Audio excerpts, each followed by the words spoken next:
সুপ্রিয় দর্শক, ইউনূস যে কত বড় বাটপার, আসলে এর কাছে আওয়ামী লীগ, বিএনপির নেতা কর্মীরা সবাই আমি মনে করি এখনো শিশু।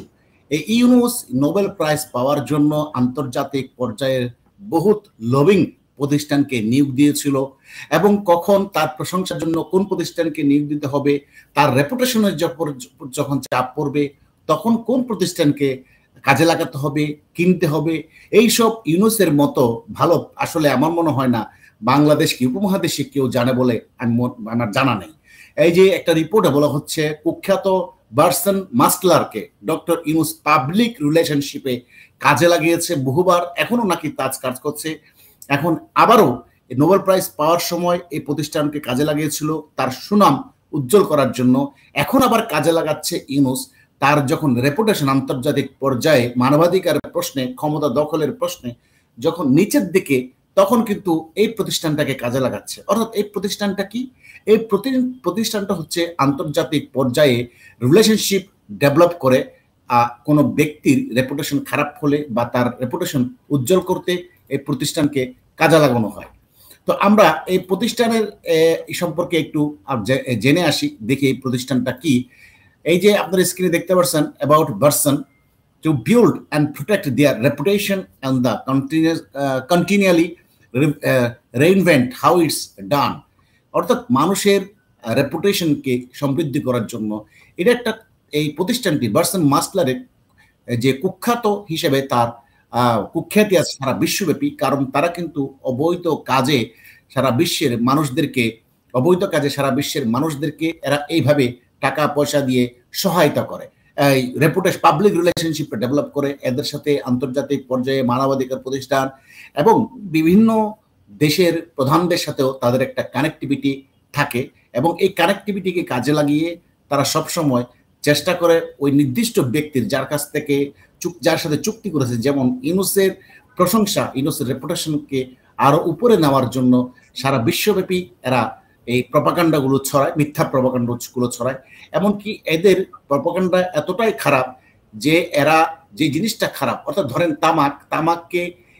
তামাক কোম্পানিগুলো এদেরকে কাজে লাগিয়ে তামাকের যে কুফল তাকে অনেকটা মিটিগেট করার চেষ্টা করে এইসব প্রতিষ্ঠানগুলো। কিন্তু এই প্রতিষ্ঠানটা বর্তমানে অবশ্য বার্সন মাস্টলার কিন্তু আরো একটা লবিং প্রতিষ্ঠান কোন অ্যান্ড উলফের সাথে মিলিত হয়ে নতুন নাম ধারণ করেছে, বার্সন উলফ নতুন নাম ধারণ করেছে।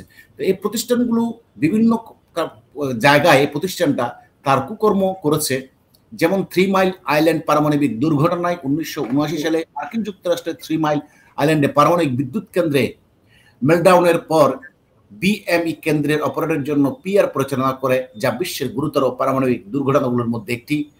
মার্কিন তামাক শিল্প বিএম তামাক শিল্পের পক্ষে ন্যাশনাল স্মোকার অ্যালায়েন্স সংগঠিত করে ধূমপানের স্বাস্থ্য ঝুঁকি হালকা করার প্রচেষ্টা চালিয়ে ব্যাপক সমালোচিত হয়। আর্জেন্টিনায় সামরিক স্বৈরশাসন 1970-এর দশকে আর্জেন্টিনার সামরিক জান্তা যারা 35,000 মানুষের গুম হত্যার জন্য দায়ী, তাদের ইমেজ উন্নতিতে কাজ করতে এই বিএমকে নিয়োগ দেওয়া হয়েছিল। পূর্ব তিমুরে গণহত্যা, ইন্দোনেশিয়ার শাসন ব্যবস্থা যারা পূর্ব তিমুরে গণহত্যা সংগঠিত করেছিল তাদের জন্য বিএম পিআর কার্যক্রম পরিচালনা করে।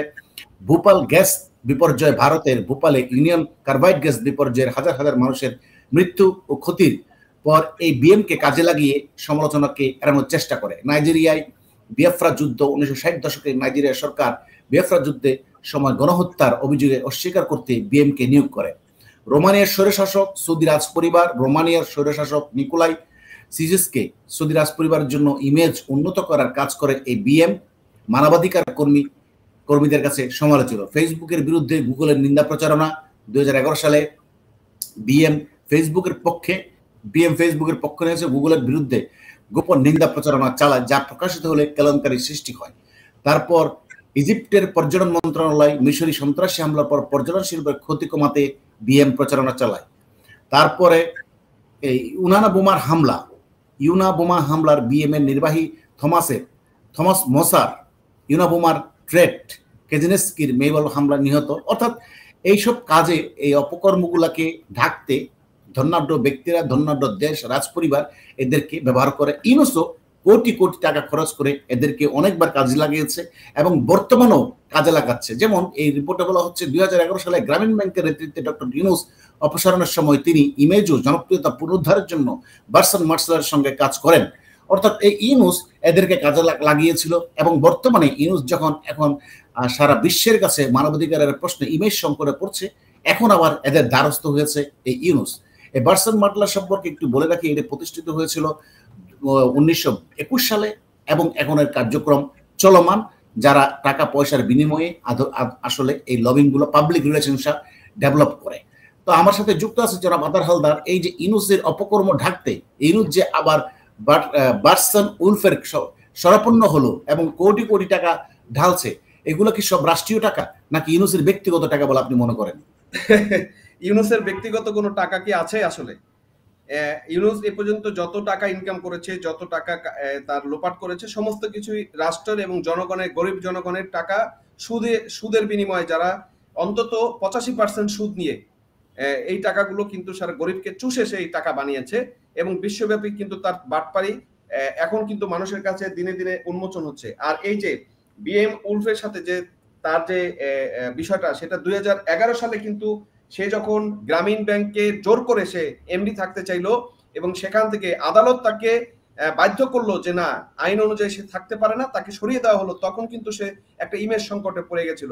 তখনও কিন্তু আবার সে এই বিএম উলফের সহায়তা নিয়ে আবার সে তার ইমেজকে পুনরুদ্ধার করার জন্য সে কাজ করেছে। এবং এই বিএম উলফ এই প্রতিষ্ঠানটা কিন্তু বিশ্বব্যাপী নিন্দিত হচ্ছে। কি জানেন, নেগেটিভ কারো একটা নেগেটিভ অ্যাটিটিউড আছে বা নেগেটিভ তার প্রকাশ আছে, সেইটাকে পজিটিভ করার জন্য তারা কাজ করে। যেমন পৃথিবীতে যত খারাপ কাজ আছে, সেই খারাপ কাজটাকে পজিটিভ ভাইব দেওয়ার জন্য তারা পিআর মানে হচ্ছে পাবলিক প্রমোশন করে থাকে। মানে মানুষের কাছে এই ব্যক্তিকে হাইলাইট বা এই প্রতিষ্ঠানকে হাইলাইট করার এবং মহান করার কিছু কার্যক্রম তারা করে। আপনি খেয়াল করবেন, বাংলাদেশে এই 5ই আগস্টের পর থেকে, আগে থেকে এই তাদের কন্টিনিউ ব্যর্থতার পরও কিছু কিছু দেখবেন আপনি পোস্ট তৈরি হচ্ছে যে ইউনূসকে মহান ব্যক্তি হিসেবে প্রকাশ করার জন্য। এগুলো সবই হচ্ছে মেটিকুলাস ডিজাইন, মানে ওদের পিআর এর একটা অংশ। এইভাবে তারা কন্টেন্ট গুলো তৈরি করে, পাবলিকলি প্রমোশন করে, টাকা দিয়ে প্রমোশন করে, ডলার দিয়ে প্রমোশন করে। এবং এই করার জন্য ইউনূস গত 10 মাসে প্রায় 1 লক্ষ কোটি টাকা বাংলাদেশ থেকে লোপাট করেছে।